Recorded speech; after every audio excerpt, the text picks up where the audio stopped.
Hey people, this is Brown Eyed Cat. This is my first ever video, so cut me some slack and further comments on improvement. Well, first of all, here comes the disclaimer. I do not own any characters or story. They belong to one and only Uncle Rick. This video is for the purpose of displaying as well as improving my art. Feel free to share your tips on how to improve them. So here it goes. Percy Jackson and the Olympians. Book 1. The Lightning Thief. Chapter 1. I accidentally vaporized my pre-algebra teacher. Look, I didn't want to be a half-blood. If you are reading this because you think you might be one, my advice is close this book right now. Believe whatever lie your mom or dad told you about your birth and try to lead a normal life. Being a half-blood is dangerous. It's scary. Most of the time, it gets you killed in painful, nasty ways. If you are a normal kid reading this because you think it's fiction, great. Read on. I envy you for being able to believe that none of this ever happened. But if you recognize yourself in these pages, if you feel something stirring inside, stop reading immediately. You might be one of us.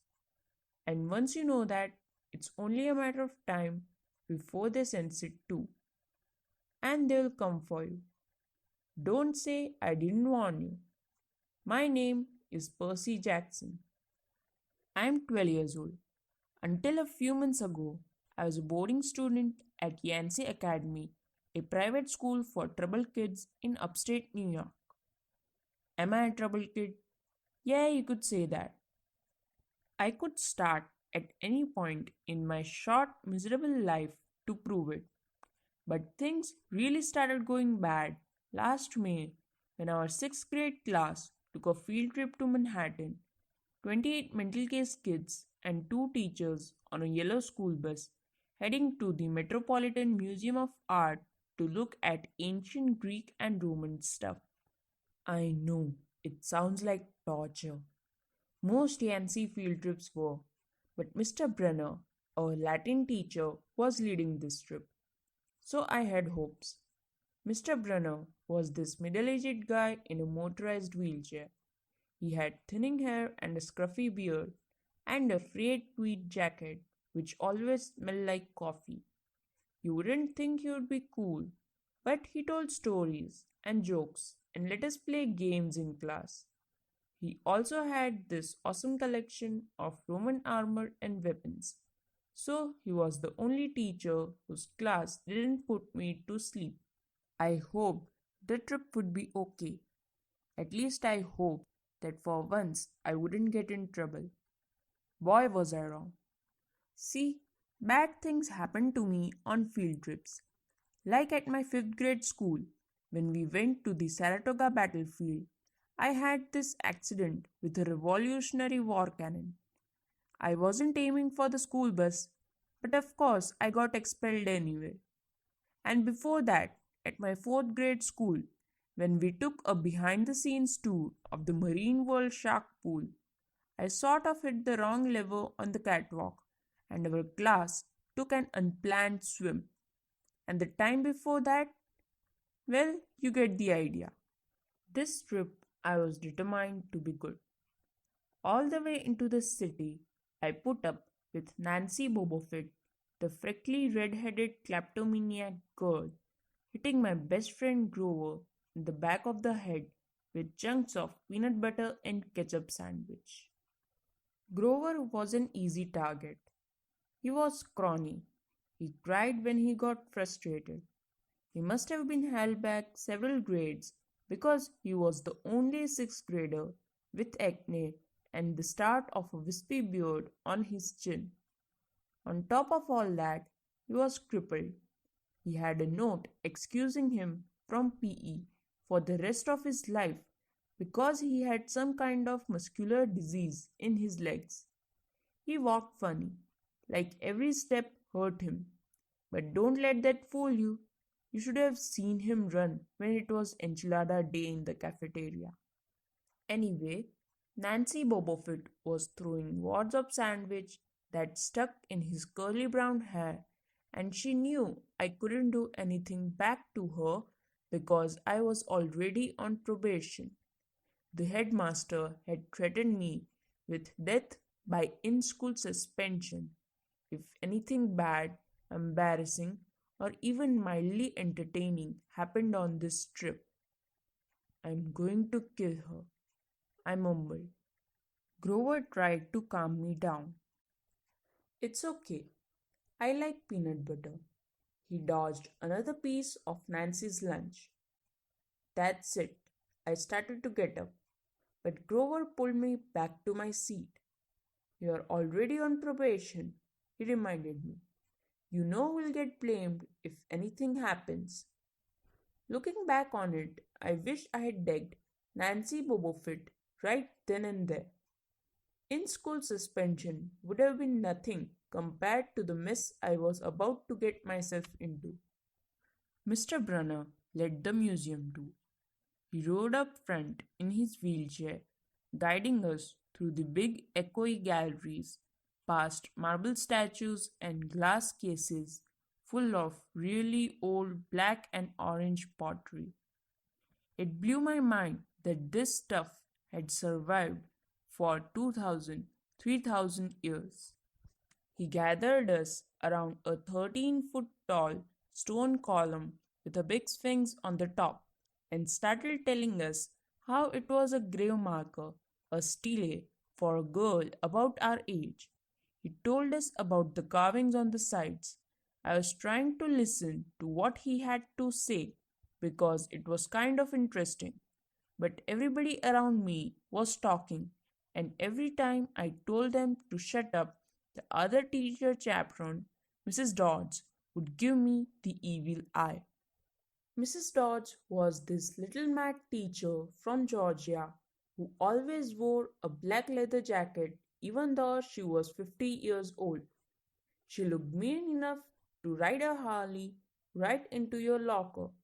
She had come to Yancey halfway through the year when our last math teacher had a nervous breakdown. From her first day, Mrs. Dodds loved Nancy Bobofield and figured I was devil's spawn. She would point her crooked finger at me and say, "Now, honey, real sweet," and I knew I was going to get after school detention for a month. One time, after she had made me erase answers out of old math workbooks until midnight, I told Grover I didn't think Mrs. Dodds was human. He looked at me real serious and said, "You're absolutely right." Mr. Brunner kept talking about Greek funeral art. Finally, Nancy Bobofit snickered something about the naked guy on the stele, and I turned around and said, "Will you shut up?" It came out louder than I meant it to. The whole group laughed. Mr. Brunner stopped his story. "Mr. Jackson," he said, "did you have a comment?" My face was totally red. I said, "No, sir." Mr. Brunner pointed to one of the pictures on the stele. "Perhaps you will tell us what this picture represents?" I looked at the carving and felt a flush of relief because I actually recognized it. "That's Kronos eating his kids, right?" "Yes," Mr. Brunner said, obviously not satisfied. "And he did this because, well," I racked my brain to remember. "Kronos was the king god and—" "God?" Mr. Brunner asked. "Titan," I corrected myself. "And he didn't trust his kids, who were the gods. So Kronos ate them, right? But his wife hid baby Zeus and gave Kronos a rock to eat instead. And later, when Zeus grew up, he tricked his dad Kronos into barfing up his brothers and sisters." "You," said one of the girls behind me. "And so there was this big fight between the gods and the titans." I continued, and the gods won. Some snickers from the group. Behind me, Nancy Bobofit mumbled to a friend, like we are going to use this in real life. Like it's going to say on our job applications, please explain why Kronos ate his kids. And why, Mr. Jackson? Prana said. To paraphrase Miss Bobofit's excellent question, does this matter in real life? Busted, Grover muttered. Shut up, Nancy hissed, her face even brighter red than her hair. At least Nancy got packed too. Mr. Brenner was the only one who ever caught her saying anything wrong. He had radar ears. I thought about his question and shrugged. I don't know, sir. I see. Mr. Brenner looked disappointed. Well, half credit, Mr. Jackson. Zeus did indeed feed Kronos a mixture of mustard and wine, which made him disgorge his other 5 children, who, of course, being immortal gods, had been living and growing up completely undigested in the Titan's stomach. The gods defeated their father, sliced him to pieces with his own scythe, and scattered his remains in Tartarus, the darkest part of the underworld. On that happy note, it's time for lunch. Mrs. Dodds, would you lead us back outside? The class drifted off, the girls holding their stomachs, the guys pushing each other around and acting like doofuses. Grover and I were about to follow when Mr. Brunner said, Mr. Jackson. I knew that was coming. I told Grover to keep going. Then I turned towards Mr. Brunner. Sir? Mr. Brunner had this look that wouldn't let you go. Intense brown eyes that could have been 1,000 years old and had seen everything. You must learn the answer to my question, Mr. Brunner told me. About the Titans? About real life and how your studies apply to it. Oh, what you learn from me, he said, is vitally important. I expect you to treat it as such. I will accept only the best from you, Percy Jackson. I wanted to get angry. This guy pushed me so hard. I mean, sure, it was kind of cool on tournament days when he dressed up in a suit of Roman armor and shouted, What ho! And challenged us, sword point against chalk, to run to the board and name every Greek and Roman person who had ever lived, and their mother, and what god they worshipped. But Mr. Brunner expected me to be as good as everybody else, despite the fact that I have dyslexia and attention deficit disorder, and I had never made above a C in my life. No, he didn't expect me to be as good, he expected me to be better. And I just couldn't learn all those names and facts, much less spell them correctly. I mumbled something about trying harder while Mr. Brunner took one long sad look at the stele like he had been at this girl's funeral. He told me to go outside and eat my lunch. The class gathered on the front steps of the museum, where we could watch the foot traffic along Fifth Avenue. Overhead, a huge storm was brewing, with clouds blacker than I had ever seen over the city. I figured maybe it was global warming or something, because the weather all across New York State has been weird since Christmas. We have had massive snowstorms, flooding, wildfires from lightning strikes. I wouldn't have been surprised if this was a hurricane blowing in. Nobody else seemed to notice. Some of the guys were pelting pigeons with Lunchables crackers. Nancy Bobofit was trying to pickpocket something from a lady's purse, and of course Mrs. Dodds wasn't seeing a thing. Grover and I sat on the edge of the fountain away from the others. We thought that maybe if we did that, Everybody wouldn't know we were from that school, the school for loser freaks who couldn't make it elsewhere. Detention? Grover asked. Nah, I said. Not from Brunner. I just wish he would lay off me sometimes. I mean, I'm not a genius. Grover didn't say anything for a while. Then, when I thought he was going to give me some deep philosophical comment to make me feel better, he said, Can I have your apple? I didn't have much of an appetite, so I let him take it. I watched the stream of cabs going down Fifth Avenue and thought about my mom's apartment, only a little ways uptown from where we sat. I hadn't seen her since Christmas. I wanted so bad to jump in a taxi and head home.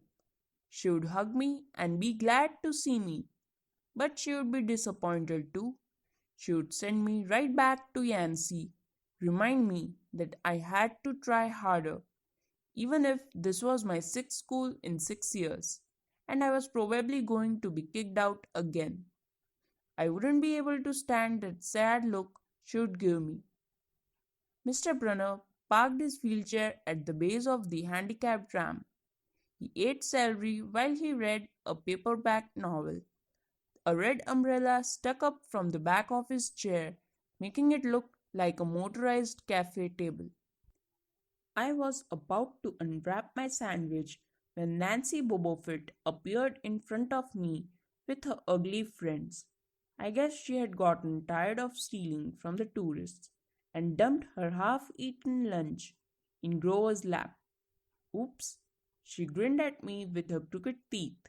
Her freckles were orange, as if somebody had spray painted her face with liquid Cheetos. I tried to stay cool. The school counselor had told me a million times, Count to 10, get control of your temper. But I was so mad my mind went blank. A wave roared in my ears. I don't remember touching her, but the next thing I knew, Nancy was sitting on her butt in the fountain screaming, Percy pushed me. Mrs. Dodds materialized next to us. Some of the kids were whispering, Did you see? The water. Like it grabbed her. I didn't know what they were talking about. All I knew was that I was in trouble again. As soon as Mrs. Dodds was sure poor little Nancy was okay, promising to get her a new shirt at the museum gift shop, etc., etc., Mrs. Dodds turned on me. There was a triumphant fire in her eyes, as if I had done something she had been waiting for all semester. Now, honey, I know, I grumbled. A month erasing workbooks. That wasn't the right thing to say. Come with me, Mrs. Dodds said. Wait, Grover yelled. It was me. I pushed her. I stared at him, stunned. I couldn't believe he was trying to cover for me. Mrs. Dodds scared Grover to death. She glared at him so hard his whiskery chin trembled. I don't think so, Mr. Underwood, she said. But you will stay here. Grover looked at me desperately. It's okay, man, I told him. Thanks for trying. Honey, Mrs. Dodds barked at me. Now, Nancy Bobofit smoked.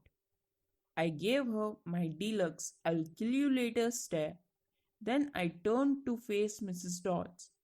But she wasn't there. She was standing at the museum entrance, way at the top of the steps, gesturing impatiently at me to come on. How did she get there so fast? I have moments like that a lot. When my brain falls asleep or something, and the next thing I know, I have missed something, as if a puzzle piece fell out of the universe and left me staring at the blank place behind it. The school counselor told me this was part of the ADHD, my brain misinterpreting things. I wasn't so sure. I went after Mrs. Dodds. Halfway up the steps, I glanced back at Grover.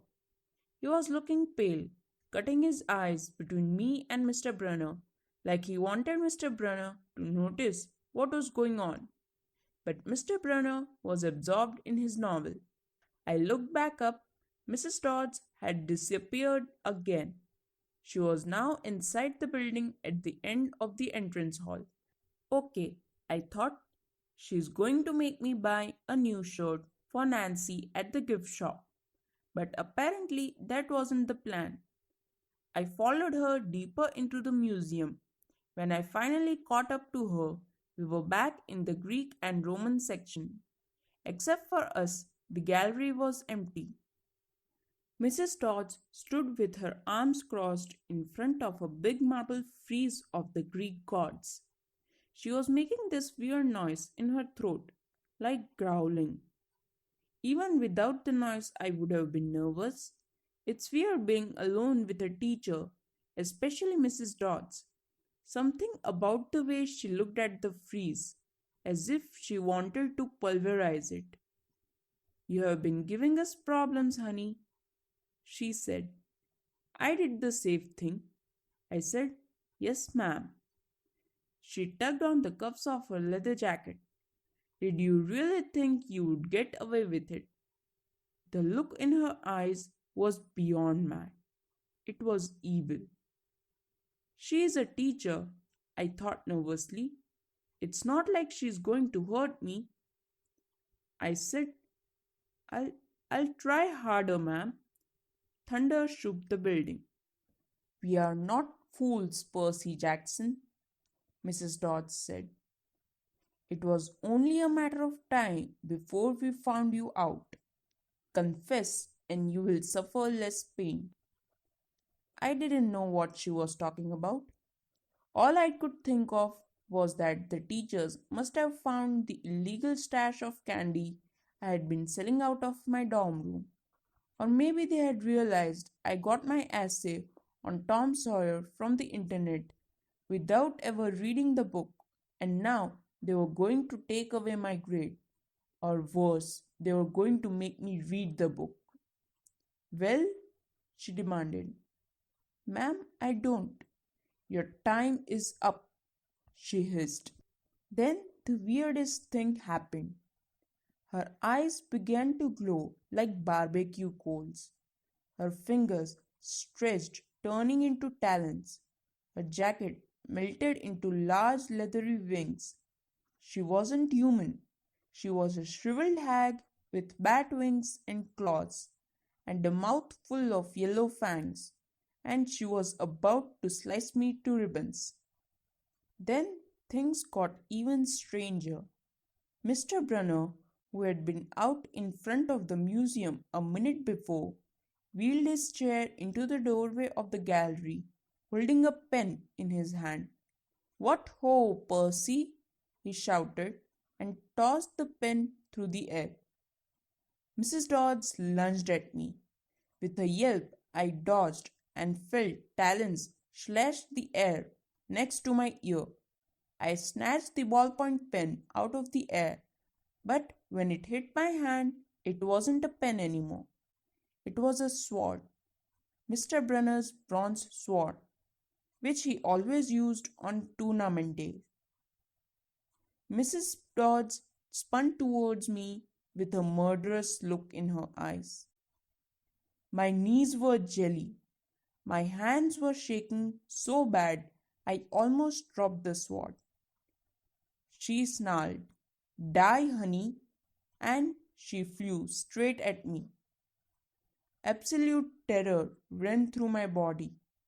I did the only thing that came naturally. I swung the sword. The metal blade hit her shoulder and passed clean through her body as if she were made out of water. Hiss.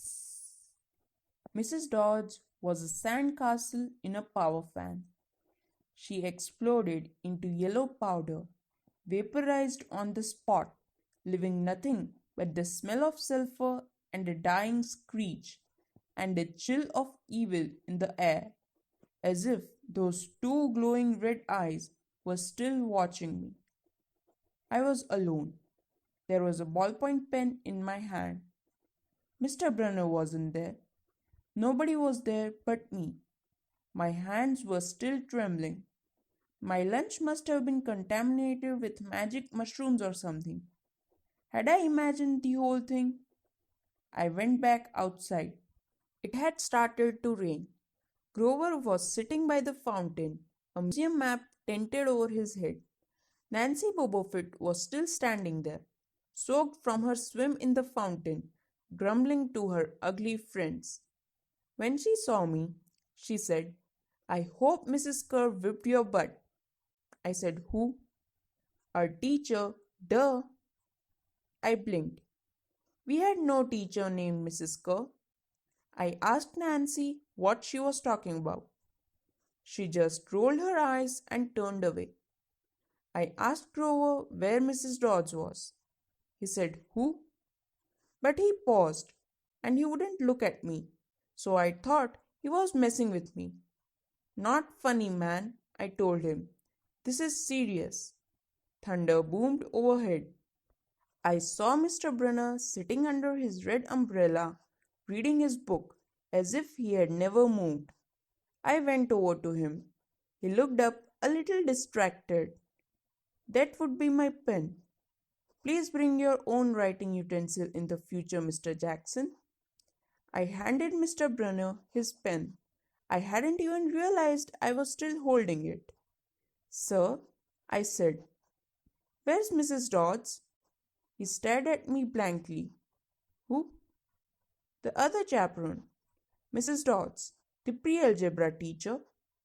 He frowned and sat forward, looking mildly concerned.